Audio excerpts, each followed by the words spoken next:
Hey, what's going on? Stormwind here, back with another video. First of all, it's been a couple of weeks since I've done my last video, just been a bit busy with work, but I've noticed recently that my number of subscribers has exceeded 100, and I've had a few recently, so if you've subscribed and or continued to watch the channel, thanks a lot, I really appreciated it. Like I said, I never expected more than 5 people to listen to what I have to say, so the fact that there's people who are interested, that's fantastic, so thanks a lot for the support. Okay, so today what we're going to do is actually go back to my existing CD collection and just talk about the next few going down the alphabet, so as a break from the vinyl, so to speak. Before we do that, just what we're listening to in the background, this is Running Wild with Under Jolly Roger. So if you've watched my channel for a long time, you may have heard me talking about this in the very first video I ever made actually. I bought this when I was in Athens.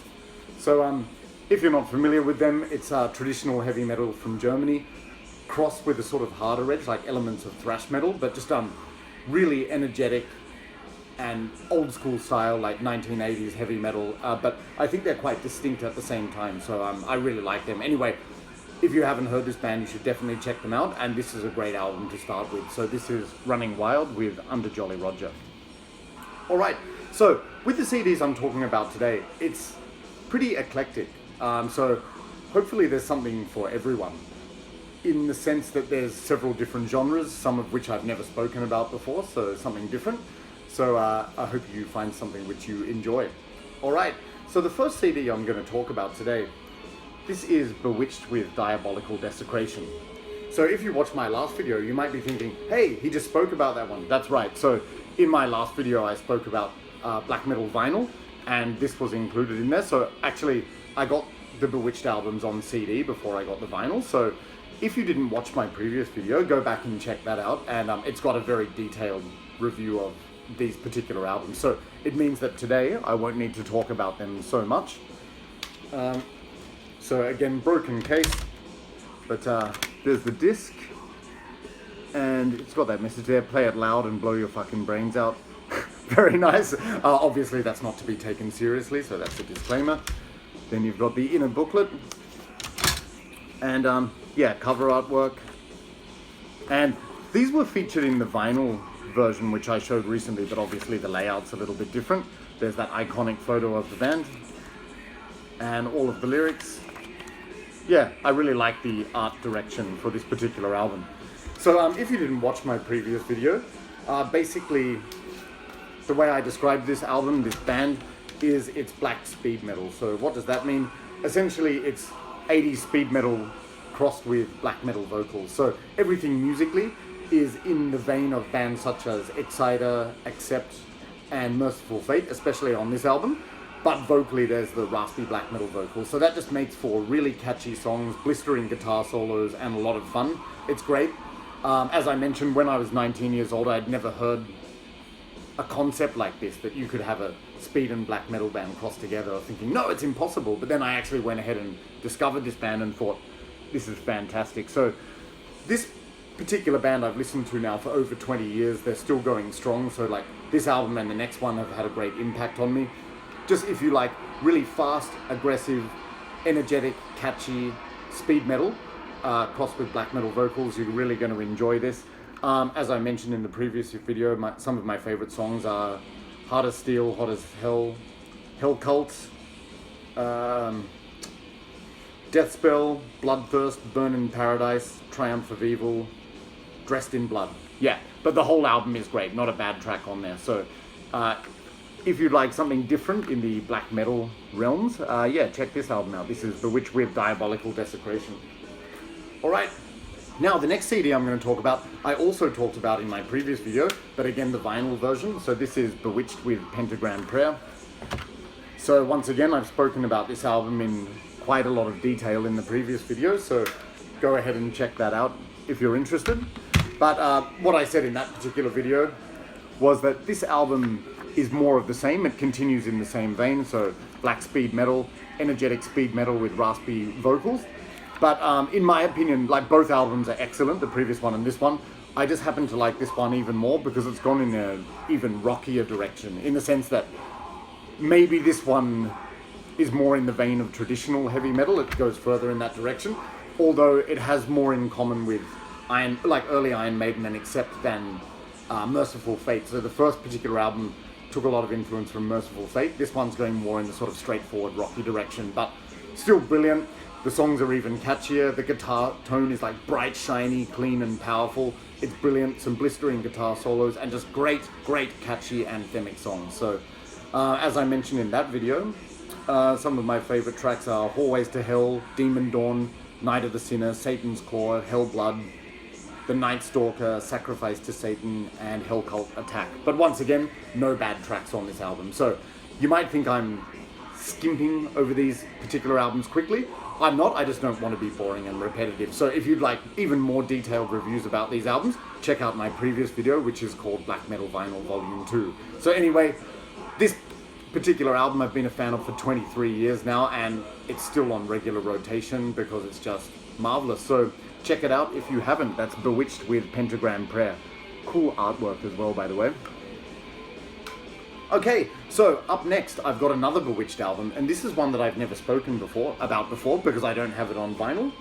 So, okay. This is Bewitched with At the Gates of Hell. Oh, sorry, I've got it upside down there, so there's the back. And what's really cool about this one is the album At the Gates of Hell. The cover actually features the gates which open up, so yeah, that's pretty cool. And then you've got the matching booklet here, and inside just photos of the band.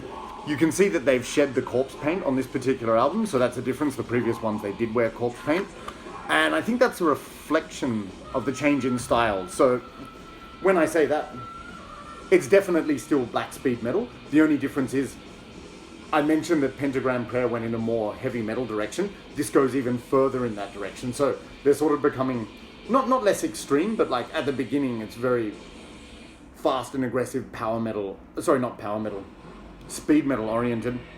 This one is blending more with traditional heavy metal influences, so if you just like 80s traditional heavy metal, you'll really like this.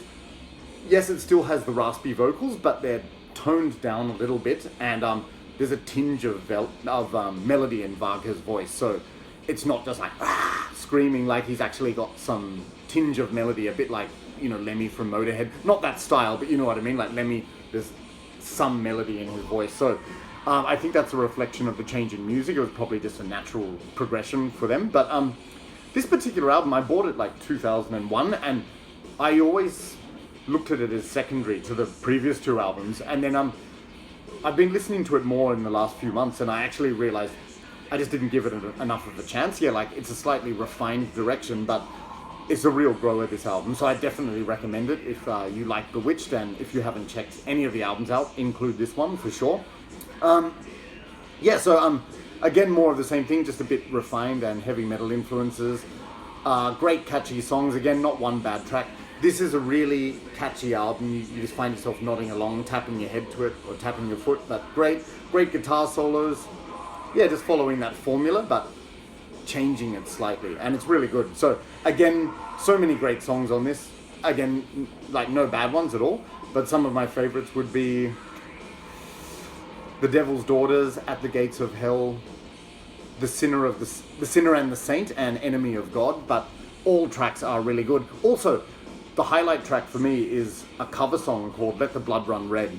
And at first I thought it was an original.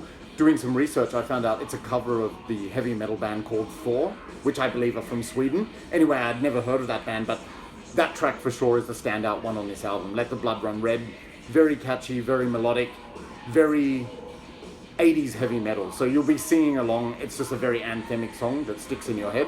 So that's definitely the best. But those other four I mentioned are really good, but overall just a fantastic listen, and you see Bewitched progressing in a more heavy metal direction. So check it out if you haven't, for sure. That's Bewitched with At the Gates of Hell. Okay. Alright, now coming up to something completely new. This is something I've never done before in a video. I'm going to talk about a genre or style that I never have. And variety is a good thing, I hope. So I'm going to talk about some punk now. This is Black Flag with My War. Okay, so just to give you some background, when I was in high school, about 15 years old. I had a friend who was really into punk, and also my neighbor down the street, he was a big punk fan as well. So I sort of got exposed to it through my peers, and actually at that stage I already liked metal, but I'd never really heard much punk before, and this was the first band I was introduced to, and I bought this when I was about 15 years old, so it's been in the collection for a long time. This particular band brings back so many memories of high school, like that nostalgia in the mid-90s, I suppose, when I was at high school. But yeah, so it has a lot of sentimental value to me. Anyway, if you're not familiar, Black Flag are a hardcore punk band from America. So the band leader was Greg Ginn, and he was the main songwriter and ongoing member of the band, but it's also famous for featuring Henry Rollins on vocals, among various other members. So Rollins wasn't always the lead vocalist, but he was on quite a few of their famous albums, and this is one of them. So on this album, you've also got Bill Stevenson on drums and Dale Nixon on bass. Yeah, it's quite funny because a lot of people, when they think of punk, they think of UK punk, which I love as well. American punk rock, very different sound. Well, not completely different, but there are some aspects in common, but like this band really stands out as a unique band, I think. So I bought this when I was 15 years old, and it features the first Black Flag song I ever heard, which was Can't Decide, one of my favorite songs, like just great bass riff in that song and just like very catchy. And yeah, with this band, I really like the rhythm section, because like the drumming is fantastic. And the bass plays a major role. It's not something like in the background where you can't hear it, it just blends in, not at all. Like you can actually hear the notes, and the guitar, like Greg Ginn's lead guitar over the top, it's sort of like improvising over the bass line, which is the meat of the music. But anyway, really good album. Just one thing I'll say about this. If someone said to me, how would you describe this album in one sentence, I would say, I like half of it. So let me explain what I mean by that. It's got some really good songs and then some songs that I just don't care for. So if that upsets you, remember we're all entitled to our own opinions, so I'll just explain that more. Just show you the inner booklet first. So you've got this, the bars and all the lyrics, and of course the blue disc to match it. So what do I mean exactly by I like half of this album? Okay, so the first 5 tracks, in my opinion, are just awesome. They blow me away. So that features Can't Decide, also the title track, My War, great aggressive opener, and Henry Rollins does some really weird experimental vocals in that, in his outburst at the end. Beat My Head Against the Wall, just a great punk rock song. I Love You is pretty good as well, and Forever Time, that's probably my favorite song. That just gets me pumped up, gets me going. So those first 5 tracks, brilliant. The last 4, I don't like so much. Like the Swinging Man, that's really this sort of like offbeat. It's got this awkward kind of rhythm, and it just annoys me. And like all the girls know my name. Like just no, not for me. And then the last 3 tracks, Nothing Left Inside, 3 Nights and Scream. I don't know why, but they left 3 very slow, boring songs until the end. So again, if I offend you with these comments, this is just my opinion. Of those last 3, Nothing Left Inside, 3 Nights and Scream, Nothing Left Inside is not bad. Like the riff in that song, it's quite haunting and dark, so it's got some kind of atmosphere, but 3 Nights and Scream, I can't decide which one's more boring, and they both start with duh, duh, duh, duh. So it's like, you can't really tell them apart, but yeah, I don't know if they, and like in those last 3 songs, the riffs, I wouldn't say dumbed down, but they're very sort of simplified, and it sounds like maybe a high school garage band getting together for the first time, but not in a good way. It's just like overly simplistic, and simplistic isn't necessarily bad, but like this is just very, very simple, and I don't know, maybe they ran out of ideas or they were trying to rush the recording of this album, but I just feel this album starts off so strongly, and then yeah, it just sort of trails off into this boring territory. But anyway, definitely worth it for the first 5 tracks, and like I said, those first 5 tracks really get me going, and it's great nostalgia trip. So yeah, I do like this album overall, but just really only about 50% of it, to be honest, or yeah, about 60. Anyway, yeah, definitely worth checking out. That's Black Flag with My War. Okay, coming up next we have another Black Flag album. This is Slip It In, which came out, so My War is 1983, this was 1986, I think. So this one also features Rollins on vocals and of course Greg Ginn on guitar. It also sees the arrival of Kira, the female bass player, and Bill Stevenson on drums again. again, the rhythm section on this is awesome. Like on this particular album, the bass is so prominent in the mix, and again, it plays a major role in the music. That's what I like about it. Like the bass is dominating the music, and also Bill Stevenson. He is such a handy drummer. Like the way he plays it, like he's just like a very competent musician, and like the drums play such a big role on this album, I find. But anyway, this is the album to me, which is definitely my favorite Black Flag album overall. Like it was the first one I ever heard, even before My War. And my friend had showed me a video of Black Flag live in Bradford, you know, that famous one from '86. That's where I heard a lot of songs from this album, and also My War. Can't Decide was the first one I heard, but like some of my favorite tracks from this album are on there. Again, no bad tracks on this album, but some of my favorites are Slip It In, the title track, which is quite funny. Also, Black Coffee, just rocking, catchy. Now, Black Coffee, that reminds me of my teen years, like very much about where I was going to school, where I was living, things were happening in my life at the time, so great song. Wound Up is just like a great sort of like feel-good, happy punk song maybe, but like brilliant. Oh, by the way, the guitar soloing on this album is just amazing. Like Greg Ginn just plays some crazy guitar solos. Not always perfectly in time, but that's what I like about it. It's got sort of gritty charm about it, but really, really good. Which is also seen on tracks like Obliteration, Rat's Eyes. That's a song about seeing the world from the perspective of a rat. So it's got this raspy voice that he sings in. It's very sort of dark and haunting. It's a great song. The Bars is one of my favorite songs, like with Bill Stevenson's brilliant drumming in that, and also You're Not Evil, an amazing track, like so many catchy riffs in that song. This album is just one of those flawless classics to me. Like there's what is it, like My Ghetto, that's a very fast, aggressive one, not one of my favorites, but like overall this album is just solid. You know, like I said, My War I like about half of it, with this I like 100% of it. So very catchy, very gritty, very punk, a lot of fun, really good album. So definitely check this out if you haven't. Again, you've got the red disc here. By the way, I used to have the t-shirt of this, like a 3D red t-shirt, but I eventually grew out of it in terms of size. But yeah, that's a pretty funny, iconic cover art. So very good album anyway. That's Black Flag with Slip It In. Okay, so coming up next, this is another band, again, going in a different direction. So I know you've probably all heard of them before. If you haven't, I think that's a major problem. So this is, of course, Black Sabbath with their self-titled debut album, Black Sabbath. So this album came out in 1970. Arguably, it's the first heavy metal album ever. I would agree with that. You know, everyone has their opinions, like, who was the first heavy metal band? Was it Blue Cheer? Was it Deep Purple? Was it Cream? Was it Grand Funk Railroad? Yeah, definitely Black Sabbath for me. And you can just definitely tell it because in comparison to those other bands, it's just a lot darker, it's a lot heavier. But yeah, you all know this album. If you haven't, that's a major problem, an oversight. Go and listen to it.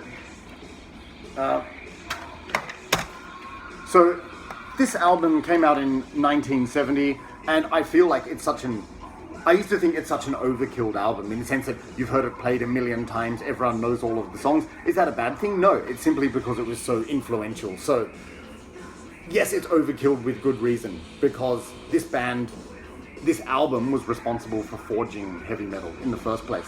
So forging as in creating, not faking. So anyway, you can still hear there's like elements of blues in their music, but fair enough because they've just come out of the 60s. So, you know, like tracks like The Wizard with the harmonica and The Warning, there are bluesy elements to it, but it was definitely heavy metal in the sense that it started going in a heavy, dark direction. And it was also the basis for doom metal. Like I can hear Black Sabbath has influenced countless bands over the years, like pretty much every metal-oriented band, but I can really hear how they influence particular ones, such as Autopsy, very much so. Who else? Cathedral, Anvil. Like I hear these bands, there's a very strong Black Sabbath influence, but they're just a handful of many. But anyway, I've heard this album a million times, but it never gets old to me. Sometimes I think, yeah, it's overkill, but when I buy live cover bands who often play the title track Black Sabbath badly, I think with some extreme metal bands, when they play that song, it's a bit boring because extreme metal bands generally play fast and like it just without the the melody of Ozzy Osbourne's voice. It sounds a bit boring when bands do covers of that. Also NIB, another cover song which has been overkilled by cover bands, like in Bangkok. Again. But actually, to be honest, I'm always singing along when I hear it. But when you actually sit down and put this album on, you appreciate just how brilliant it is. Like, flawless album. I like every track. So some of my favorites would be Black Sabbath, also Behind the Wall of Sleep, brilliant, and Evil Woman, the cover. Like, every song is just so catchy, and when you really sit down and think about it, you hear how catchy these riffs are, how ingenious it is, and like the blistering guitar solos, the bluesy influence, everything's amazing. One which I've come to appreciate a lot more lately is The Warning, which is very bluesy and like retaining elements of 60s rock, which is great. Yeah, Wicked World, they're all good. And as I said, even though NIB's been overkilled, when you hear the original, like on this album, it's just fantastic. So, just got the booklet here, telling the background of the band and the album, like sort of biography, which is cool. There we have the inner sleeve. This was the cross that got Geezer Butler kicked out of home. Like he said, his parents kicked him out of home for this, but they weren't aware that it was going to be included in the album at the time. So for 1970, that was pretty extreme. Yeah, and just show you the back here. But yeah, I literally like every song. I'm not going to describe these tracks in detail because you've either heard them already or you can just go and listen to it for yourself. But yeah, the first Black Sabbath album and the first heavy metal album in history, a classic, essential. That's Black Sabbath with Black Sabbath. Okay, and the last CD for today, another Black Sabbath album, which I did mention briefly as an intro, like a background CD.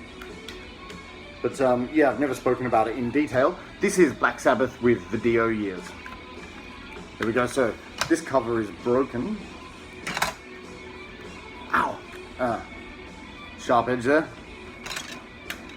Yeah, so it says includes 3 new songs from Heaven and Hell. So remember when Dio performed with Black Sabbath many years later, they decided to call the band Heaven and Hell because when you think about it, Ronnie James Dio was a fantastic vocalist for Black Sabbath, but the band pretty much changed its sound, and I think they came to realize that. For the record, Ozzy Black Sabbath, Dio Black Sabbath, and all the other lead vocalists in Black Sabbath, I like all of them. So it's just like, that's what's cool about this band, like their sound changes with different singers, and that just gives for variety. So anyway, Dio Era Black Sabbath I'm a huge fan of, and what's great about this album is you just have all of his greatest hits conveniently compiled on one CD. And interestingly, they do have a booklet which gives all the history, like a biography. Yeah, cool artwork. And yeah, this is just an enjoyable one because it's basically hit after hit, so you know exactly what you're going to get, and all the songs are great. So I'll just read out the tracks. So you've got Neon Nights, Lady Evil, Heaven and Hell, Die Young, Lonely is the Word, The Mob Rules, Turn Up the Night, Voodoo, Falling Off the Edge of the World, After All the Dead, TV Crimes, and I. So all fantastic songs. Of those, what are my favorites? For me, Die Young, just so dark and atmospheric and emotive. That partly in a lot due to Ronnie James Dio's vocals, so Die Young is a brilliant song. The Mob Rules, just like very heavy and catchy. Voodoo, I've mentioned this in a previous vinyl video where I showed the Black Sabbath, Mob Rules album. Yeah, Voodoo is one of my favorite Black Sabbath tracks of all time. Like, just so haunting, so eerie, brilliant riffing in that song, atmospheric vocals. I just love it. Also, TV Crimes from Dehumanizer, like just a heavy, catchy track, very easy to sing along to. And I is very heavy as well and catchy. So those 4 are my favorites, but again, all of these are brilliant, of course. Then you have some bonus tracks. So you've got a live version of Children of the Sea, and also 3 new tracks, which are The Devil Cried, Shadow of the Wind, and Ear in the Wall. All very good songs. Of those, my favorite is Ear in the Wall. Like, just so damn catchy and heavy. Like, that's up there with any of the old stuff Dio and Black Sabbath did. So yeah, just an enjoyable listen from beginning to end. If you're not familiar with Dio Era Black Sabbath or Black Sabbath in general, this is obviously a good one to start with because it's all of the greatest hits from that era rolled into one, so it'll give you a good insight into what you can expect from that particular chapter in their history. So anyway, yeah, that's it. Black Sabbath with the Dio Years. Brilliant compilation. Alright, and that's it for this video. So it's a little bit shorter than usual ones. Maybe that's a good thing. I'm sure a relief for some people. And part of the reason is that some of these albums I've spoken about before. So please check out my previous video for more detailed reviews of those Bewitched albums. In the next video, I've got a collection update coming up. So some new CDs which just came in, but I thought I'd change it up with my existing collection first. So yeah, that's what I decided to do. So I'll be back again in a couple of weeks, I'm sure, with the update. In the meantime, take care. Once again, thanks a lot for watching and subscribing. Don't forget to comment and like, and if you're new, welcome. I really appreciate your support. So I'll see you in the next video. Cheers.